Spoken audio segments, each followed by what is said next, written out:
We had learned to read rivers the way infantry learns to read terrain. A river was not just water. It was time. It was distance. It was delay. When an enemy reached a river, they slowed. When they slowed, they died. That was the logic drilled into us through years of doctrine, exercises, and blood. You did not rush a defended crossing. You shelled it. You smoked it. You crept across it in fragile boats while men fell into the water and disappeared. Rivers punished impatience. Rivers favored the defender. By 1945, we believed this as firmly as gravity. Along the eastern bank, we had positions prepared with care that bordered on ritual. Machine guns sighted along the waterline. Anti-tank weapons angled toward the far shore.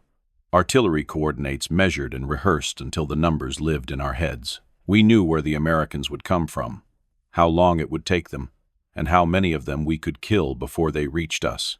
Every war has its illusions. Ours was certainty. At first, nothing seemed wrong. Dawn came with mist clinging to the river's surface, the kind that muffles sound and narrows vision. We listened more than we watched. Boats announce themselves. Engines complain. Metal vibrates. You hear crossings before you see them. That morning, the sound reached us, but it did not match anything we knew. It was too deep for an outboard, too fast for a barge, too steady for panic, a mechanical growl that cut through the fog and refused to slow. We leaned forward in our positions, trying to make sense of it. Men muttered guesses. Patrol craft. Minesweepers. Some new American boat we had not yet cataloged. None of the answers mattered, because all of them assumed the same thing. Whatever it was, it would behave like a boat. Then it broke through the mist. What came toward us did not fit the water. It did not sit in it the way vessels should. It skimmed, almost floating above the surface, throwing a hard wake behind it as it accelerated. And on top of it was a shape my mind rejected before my eyes could argue otherwise. A turret. Not a gun mount, not a naval cannon.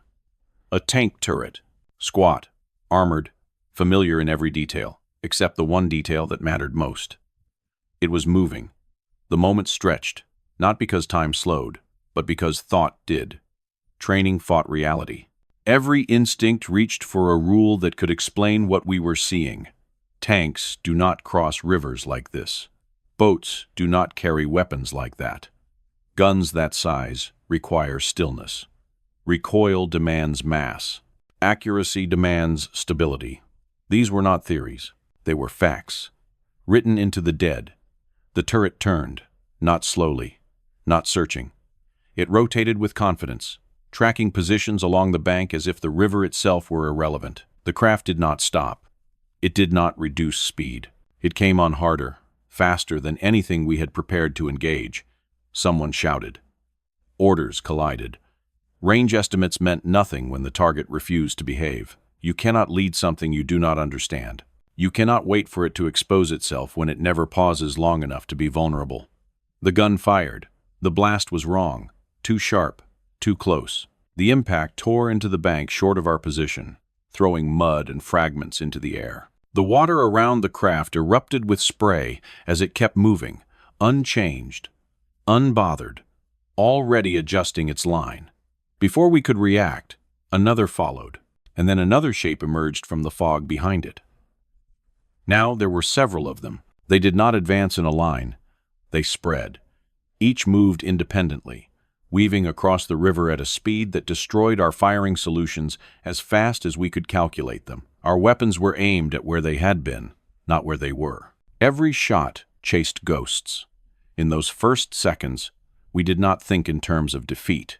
We thought in terms of error. Surely this was a trick of perception. Fatigue, poor visibility, but the explosions were real. The splintering of concrete was real. Men pulling themselves deeper into the earth as fragments passed overhead was very real. What frightened us was not the damage. It was the implication. If this was possible, then everything we had prepared for was wrong. Rivers were supposed to slow attackers. These things used the river as open ground. Defensive fire was supposed to punish movement. Speed turned movement into protection. Armor was meant to survive hits. They survived by refusing to be hit at all. In that moment, before anyone knew what these machines were or where they came from, the line was already compromised, not because it had been overrun, but because it no longer made sense. Doctrine relies on predictability. Once predictability collapses, confidence follows it into the water. We were watching a weapon that did not seek to fight our defenses. It ignored them, and as it closed the distance in seconds that should have taken minutes, one thought cut through the noise, clearer than fear. If the enemy was willing to violate rules this fundamental, then there were no safe assumptions left. The river had failed us, and whatever was coming next would not be stopped by what we had prepared behind it. Training is built on repetition. You learn how a thing behaves, and you practice the response until it becomes instinct. In battle, instinct matters more than intelligence. There is no time to reason through manuals when seconds decide who remains standing. Against conventional river crossings, our instincts were sharp. Boats slow as they approach shore. Crews expose themselves. Guns overheat. Targets linger just long enough to be destroyed. We had rehearsed this sequence so often that it felt inevitable. What we were facing erased that sequence completely. The first reaction was to engage as we always had. Machine guns opened fire along the waterline, stitching lines where boats should be crossing. Tracers skimmed the surface, marking calculations that assumed hesitation. But the craft did not hesitate. They did not bunch up. They did not present clean angles. They cut across the river at speeds that collapsed our timing before it could settle. You cannot correct fire fast enough when the target is already somewhere else.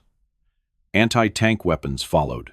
Crews swung heavy barrels toward the river, struggling to track something that refused to move like armor or vessel. These guns were designed to ambush mass, to wait, to fire once, decisively. But there was no pause to exploit. The sight picture never stabilized. The moment the crosshairs aligned, the target had already shifted. The river distorted distance. Speed compressed it. Our ranging became meaningless. Artillery calls were shouted, but artillery is a conversation with time. Coordinates must be passed. Guns must traverse. Fuses must be set. The river was wide, but the engagement was already happening inside those steps. By the time batteries could respond, the craft were no longer where they had been reported. Every system we relied on assumed an attacker who would move cautiously. These machines attacked like they had nothing to lose. Men began to realize the problem was not accuracy or courage. It was relevance. Our weapons were sound. Our positions were strong. But the conditions we had prepared for no longer existed. We were trying to solve a problem that had already changed shape. The speed did more than frustrate our aim. It dismantled our confidence. Fire discipline collapsed because discipline depends on expectation. When soldiers believe a target will slow, they wait for the perfect moment. When it does not, they fire too early, too late, or not at all. Shouts overlapped. Commands contradicted one another. No one wanted to be the man who hesitated, yet no one knew when hesitation had become fatal. The craft used movement the way armor uses steel. They did not linger to trade fire. They did not seek cover because they did not need it. Each pass was brief, violent, and disorienting. They appeared, struck, and were already withdrawing as the brain tried to catch up. By the time we recalculated, they were preparing another approach from a different angle. This was not an assault designed to overwhelm us with mass. It was designed to deny us comprehension. For years, we had been taught that vulnerability was unavoidable during river crossings. That was the price of movement. These attackers reversed the equation. Their movement was their protection. Their exposure window was so narrow that survival no longer depended on armor thickness or fortification depth, but on whether we could think faster than they could move. We could not. Each failed attempt to stop them reinforced the same realization. Our defenses were not being tested, being bypassed conceptually. We had prepared answers to questions the enemy was no longer asking. As more of the craft cut across the river, something else became clear. They were not improvising. Their movements were deliberate, coordinated. Each approach forced us to reveal positions, and each withdrawal punished those revelations. The riverbank that had felt solid minutes earlier now felt transparent. We were no longer defenders controlling space. We were targets reacting to motion. Fear spread not as panic, but as doubt. Doubt about whether any response we made still mattered. Once doubt enters a defensive line, it widens gaps faster than artillery ever could. Men begin to conserve themselves instead of the position. They pull inward. They wait for clarity that never comes. The enemy had achieved something rare in warfare. They had not just outgunned us. They had removed the logic that justified resistance. In those moments, before anyone could name the weapon or explain its design, the outcome was already tilting. Not because we lacked courage, but because courage without understanding becomes waste. And understanding was being stripped away with every high-speed pass across the water. We were no longer fighting a crossing. We were reacting to a phenomenon. And when soldiers reach that point, when the battle ceases to feel like a contest and begins to feel like an event unfolding beyond control, the defensive line has already begun to dissolve. Whatever these machines were, they had found a way to turn one of our greatest advantages into an open road. And we were standing in its path, still waiting for rules that were never coming back. Only later did we understand that what we faced was not confidence born of superiority, but urgency born of limitation. At the time, it felt deliberate, even arrogant, as if the Americans had discovered some hidden law of war we had missed. But the truth was simpler and far more dangerous. They were running out of patience. By the final year of the war, every river in Europe had become a graveyard of assumptions. Each crossing cost time. Each delay gave defenders another night to dig, another chance to bring up guns, another opportunity to turn water into a killing ground. Artillery could soften positions, but it could not move. Aircraft could strike, but only briefly. And the men in landing craft paid the price for every meter of hesitation. The Americans understood this problem clearly. They did not see rivers as obstacles to be endured. They saw them as bottlenecks that had to be broken quickly, violently, and without negotiation. What they needed was not a new doctrine. It was a shortcut through inevitability. Landing craft were plentiful, but fragile. Tanks were powerful, but trapped by terrain. The traditional answer was coordination: boats bring men, tanks arrive later, artillery prepares the way. But coordination takes time. And time was the currency the Americans were no longer willing to spend. So they asked a question that violated common sense. If a boat could carry a tank, why could it not become one? To anyone raised on proper distinctions, naval and land, hull and armor, mobility and firepower, the idea was absurd. Boats were not built to absorb recoil. Water punished imbalance. Guns of that size demanded stillness and mass. Everything about the proposal conflicted with what engineers, sailors, and soldiers believed to be true. That is why it worked. Innovation in war rarely comes from certainty. It comes from desperation, combined with industry. The Americans had both. They were not searching for elegance. They were searching for results.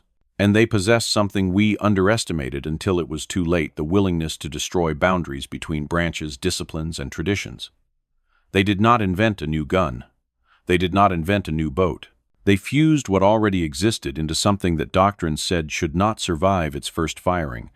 Those vessels we saw on the river were not prototypes. They did not hesitate because they had already failed in controlled conditions and been forced to improve. By the time they reached us, their creators had accepted instability as a price worth paying and had learned how to tame it just enough. The purpose was never longevity. It was shock. Shock at the moment when defenders believed themselves strongest. At the instant where resistance expected predictability. By placing armored firepower onto speed rather than protection, they inverted the logic of defense. Instead of enduring incoming fire, they denied us the opportunity to deliver it effectively. Instead of waiting for artillery to shape the battlefield, they shaped it themselves in seconds.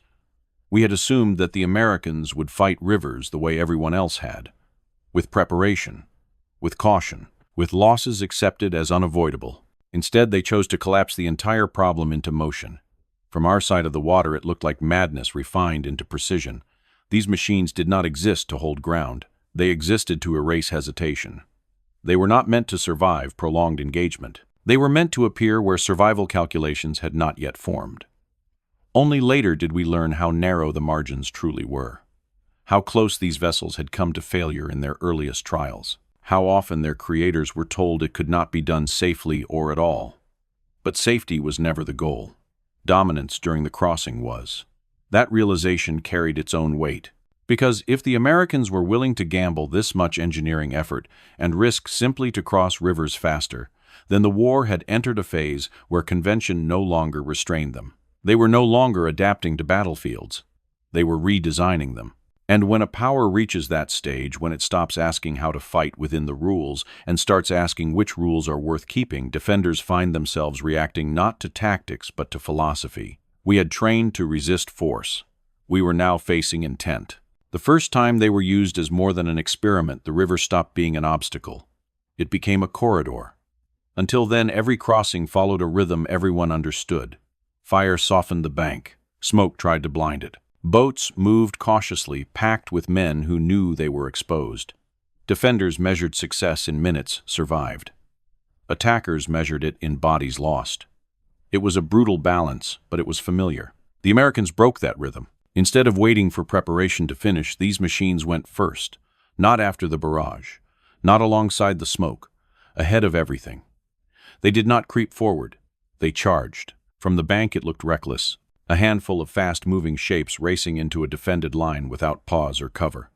For a moment we believed they were sacrificing themselves. That belief lasted only until the first impacts landed where our strongest positions had been. The guns did not fire randomly. They fired with purpose. Bunkers, strong points, the places where defenders felt safest. Each shot arrived before we could adjust, before we could warn adjacent positions, before we could understand the pattern. They were not trying to destroy everything. They were carving holes. As the craft swept across the river, they did not linger to confirm kills. They did not wait to be engaged. They fired, shifted, fired again, and vanished into motion. By the time smoke and debris settled, the riverbank no longer functioned as a continuous line. It was a series of isolated pockets, each uncertain of what had happened to the next. That fragmentation was fatal. Defensive systems depend on connection. One bunker covers another. One gun watches the flank of the next. Once those links are severed, strength becomes irrelevant. Isolated positions fight bravely but blindly. They fire into spaces already abandoned or into angles already bypassed. The craft exploited this mercilessly. They returned again and again, never from the same direction, never at the same speed. Each pass forced us to reveal ourselves, and each revelation was punished. Men stopped firing not because they lacked ammunition, but because every shot felt like an invitation. What had been a defense became a reaction. Behind them, something worse followed. Conventional landing craft began to appear, moving into gaps that should not have existed yet. Troops reached the far bank with fewer losses than we believed possible, advancing through corridors opened by violence that had arrived too fast to counter. We understood then that these machines were not meant to win battles alone. They were meant to make battles one-sided before they truly began. By the time we tried to reorganize, the moment had passed. Artillery arrived late. Fire chased shadows. Orders were issued for conditions that no longer applied. The crossing was already happening, not because resistance had ceased, but because it had been stripped of coherence. Speed had replaced preparation. Movement had replaced protection. The river, once a shield, had been turned against us. It no longer slowed the enemy. It accelerated him. In those hours, the lesson became impossible to ignore. Defense is strongest when it controls time. These machines stole time faster than we could recover it. They compressed hours of expected engagement into minutes of irreversible change. When the first wave of infantry secured ground on the eastern bank, the outcome was no longer in doubt. Not because we had been annihilated, but because the conditions required to stop them had never existed long enough to matter. Later, historians would count destroyed positions and calculate losses avoided. They would argue about efficiency and innovation, but from where we lay on the riverbank, none of that mattered. What mattered was that a handful of fast-moving machines had arrived first, struck hard, and left us fighting a battle whose opening act we had already lost. The crossing did not succeed because of overwhelming numbers. It succeeded because the enemy understood something we did not until it was too late. If you control the first minutes, you control everything that follows. After the crossings, the rivers changed character. They were still water, still wide, still cold. But they no longer felt defensive. They felt exposed. Men who had once taken comfort in a river line now watched it with unease, as if it might turn against them at any moment. Fear in war is not panic. Panic is loud and brief. Fear is quieter. It settles in and reshapes behavior. That was what these machines created. Not terror, but uncertainty. The kind that follows soldiers into their positions and refuses to leave. Word traveled faster than reports, faster than orders, faster even than retreat. Units that had not yet encountered the craft heard about them anyway. Stories spread, distorted by distance but sharpened by imagination. Boats that outran bullets, guns that fired while moving. Positions erased before defenders understood what was happening. The details varied. The conclusion did not. Rivers were no longer predictable. Commanders tried to respond the only way doctrine allowed. More guns were moved forward. Anti-aircraft weapons were redirected toward the water on the hope that something designed to track aircraft might track speed. Anti-tank guns were repositioned closer to the bank, accepting vulnerability in exchange for reaction time. Mines were laid where possible, not to deny crossings entirely, but to restore the sense that water could still punish recklessness. None of it restored confidence. Every countermeasure assumed time. Time to detect. Time to aim. Time to fire. But time was exactly what these machines denied. Engagement windows were too short. Angles changed too quickly. And when a hit was not immediate, the craft were already gone, leaving only noise and confusion behind. Men began to hesitate even when nothing appeared. Sentries watched mist longer than they should have. Gunners kept fingers tight on triggers, waiting for shapes that might never come. Positions stayed alert, not because orders demanded it, but because rest felt dangerous. This constant tension eroded discipline in subtle ways. Fatigue set in. Reactions slowed. Judgment dulled. Soldiers who sleep poorly do not think clearly. Soldiers who do not think clearly fire late or early or at the wrong thing altogether. That was the true damage. The craft did not need to appear every night. The possibility was enough. The river became a threat that could activate without warning, a surface that might suddenly produce speed and firepower in defiance of experience. We began to defend everywhere at once. And when you defend everywhere, you defend nowhere well. Strategically, the effect was just as corrosive. River lines that had once been chosen deliberately began to feel like liabilities. Positions that should have been held were abandoned early. Withdrawals happened sooner than planned, not because pressure was overwhelming, but because confidence had evaporated. Better to fall back than to wait for something that could not be predicted or countered reliably. On the American side, this hesitation was invisible. They saw positions thinning, resistance weakening, crossings succeeding with fewer losses. They did not see the nights of uncertainty or the calculations that ended in doubt. But the outcome was clear. A weapon that rarely stayed in place had anchored itself in our thinking. Even when the craft were absent, they shaped decisions. This is how wars tilt, not through decisive battles alone, but through accumulated moments where one side stops trusting its own assumptions. When soldiers no longer believe the ground beneath them behaves as expected, they stop believing in the plans built upon it. Rivers had once given us time to think. Now they stole it. And in war, the side that steals time does not need to win every fight. It only needs to arrive before understanding can catch up. When the war ended, the rivers grew quiet again. The smoke lifted. The wreckage was cleared. Bridges were rebuilt where they had been shattered. On maps, the crossings returned to being lines and symbols, neat and abstract. But for those who had defended them, something fundamental had shifted. We had learned that the enemy did not need to defeat us everywhere. He only needed to break the logic that told us where we were safe. Those machines appeared late in the war in numbers too small to change its outcome on their own. Yet their significance was never measured in quantity. It was measured in what they proved possible. They demonstrated that protection could come from speed instead of armor, that firepower could be liberated from stillness, and that rigid boundaries between land and water, army and navy could be ignored when they became inconvenient. They showed that doctrine is not a shield, it is a habit. And habits can be exploited.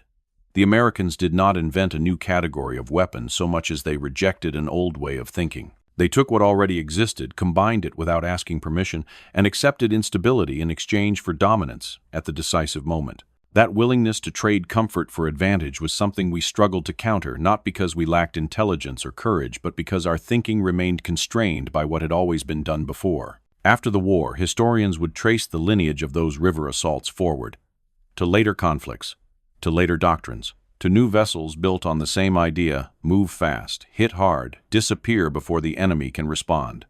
The shapes changed, the technology advanced, but the principle endured. Speed as protection, surprise as armor, integration as a weapon.